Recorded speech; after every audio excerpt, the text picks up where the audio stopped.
perkenalkan, nama saya Putri Shalomita Lengkong. Saya mahasiswi dari Fakultas Hukum Universitas Samratulangi. Nah, di kesempatan kali ini saya akan membahas topik yang dekat dengan kehidupan kita sehari-hari, yaitu mengenai fungsi hukum dalam kehidupan masyarakat. Nah, topik ini menarik karena hukum tidak hanya berbicara soal aturan dan hukuman, tetapi juga menyangkut keadilan, ketertiban, dan kesejahteraan seluruh warga negara.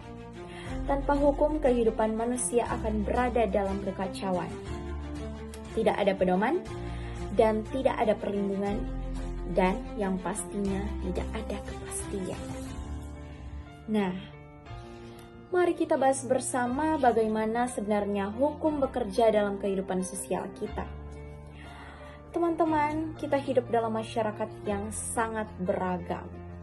Dari segi budaya, agama, bahasa, hingga pandangan hidup. Dalam keberagaman itu, hukum hadir sebagai alat yang menyatukan dan mengatur seluruh elemen masyarakat agar hidup berdampingan secara damai. Nah, teman-teman, hukum adalah himpunan petunjuk hidup yang mengatur tata tertib dan masyarakat, dan pelaksanaannya dapat dipaksakan oleh penguasa. Artinya, hukum memiliki kekuatan memaksa dan harus dipatuhi oleh semua orang tanpa terkecuali. Nah, sedangkan menurut Surjono Sukanto, hukum merupakan sistem norma yang mengatur hubungan sosial agar tercapai keseimbangan antara hak dan kewajiban. Dari sini kita bisa pahami bahwa hukum tidak hanya mengatur, tetapi juga menjaga keseimbangan dan keadilan sosial. Nah, teman-teman, hukum memiliki dua sisi, yaitu sisi pengaturan dan sisi pemaksaan. Dari sisi pengaturan bertujuan agar kehidupan sosial berjalan tertib. Sementara dari sisi pemaksaan memastikan agar setiap orang patuh terhadap ketentuan yang berlaku. Tanpa adanya hukum, masyarakat akan kehilangan arah dan cenderung melakukan tindakan sesuka hati. Nah, teman-teman, mari sekarang kita bahas apa saja fungsi hukum dalam kehidupan masyarakat. Fungsi hukum ini sangat luas, tidak hanya untuk mengatur perilaku manusia, tetapi juga menjaga keseimbangan antara kepentingan individu dan kepentingan umum. Nah, berikut kita akan bahas fungsi-fungsi utama hukum dalam masyarakat. Yang pertama, fungsi pengendalian sosial. Fungsi ini bertujuan sebagai alat pengendali sosial atau social control.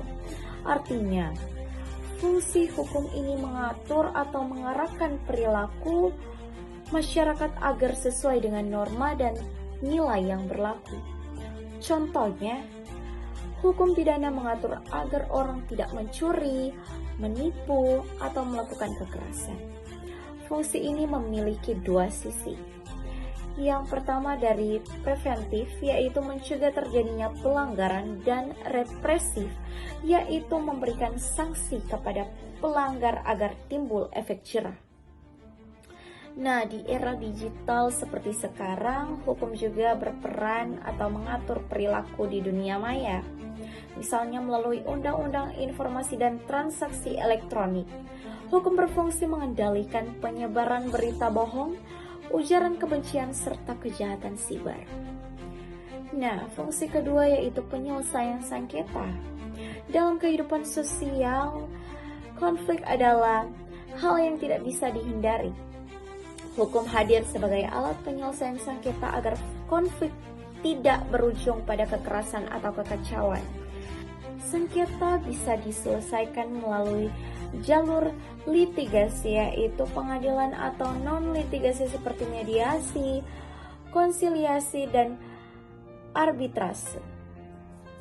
Dengan adanya lembaga hukum seperti Mahkamah Agung, Mahkamah Konstitusi, dan Pengadilan Negeri, serta pengadilan agama, masyarakat dapat memperoleh kepastian hukum serta keadilan yang terjamin secara resmi. Fungsi hukum yang ketiga yaitu perlindungan hak asasi manusia. Hukum juga berfungsi melindungi hak asasi manusia atau HAM. Setiap orang memiliki hak dasar yang tidak boleh dilanggar oleh siapapun, seperti hak hidup, hak berpendapat, serta hak memperoleh keadilan. Nah, fungsi yang keempat yaitu fungsi pembangunan dan perubahan sosial. Fungsi hukum ini tidak hanya menjaga ketertiban, tetapi juga berfungsi sebagai alat pembangunan dan rekayasa sosial atau social engineering. Pemikiran ini diperkenalkan oleh Roscoe Pauls, yang melihat hukum sebagai sarana untuk membawa masyarakat maju ke arah yang lebih baik.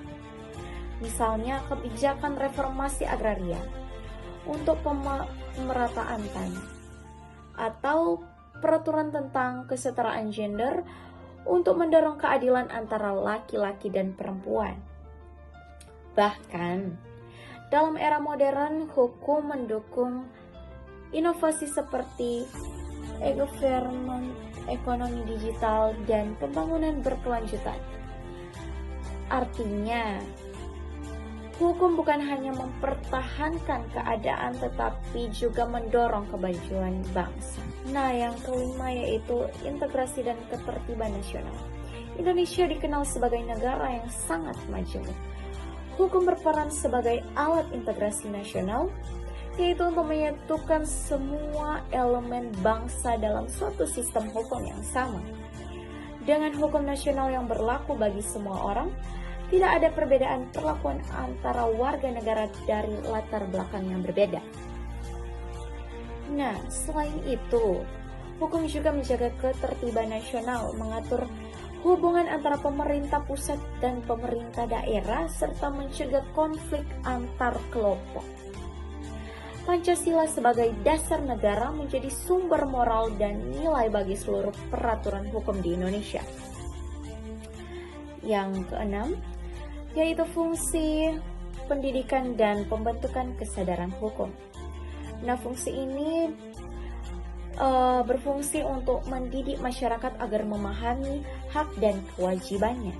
Pendidikan hukum dapat dilakukan melalui sekolah, kuliah, maupun sosialisasi publik. Serta masyarakat sadar hukum, mereka menaati aturan bukan hanya karena takut dihukum, tetapi karena sadar moral bahwa hukum adalah alat untuk mencapai keadilan. Kesadaran hukum ini sangat penting, karena tanpa ada dukungan dari masyarakat, hukum tidak akan pernah efektif. Yang ketujuh yaitu fungsi ekonomi dan keadilan sosial. Hukum juga berperan besar dalam bidang ekonomi. Ia menciptakan kepastian dan stabilitas hukum yang penting bagi kegiatan bisnis dan investasi. Dengan adanya peraturan seperti UU Perlindungan Konsumen, UU Persaingan Usaha Sehat, dan UU Penanaman Modal, kegiatan ekonomi dapat berjalan secara adil, transparan, dan kompetitif. Nah teman-teman, tapi juga ada tantangan pelaksanaan hukum di Indonesia. Meski hukum memiliki banyak fungsi mulia, pelaksanaannya di Indonesia masih menghadapi berbagai tantangan besar. Beberapa di antaranya adalah: yang pertama, penegakan hukum yang belum merata.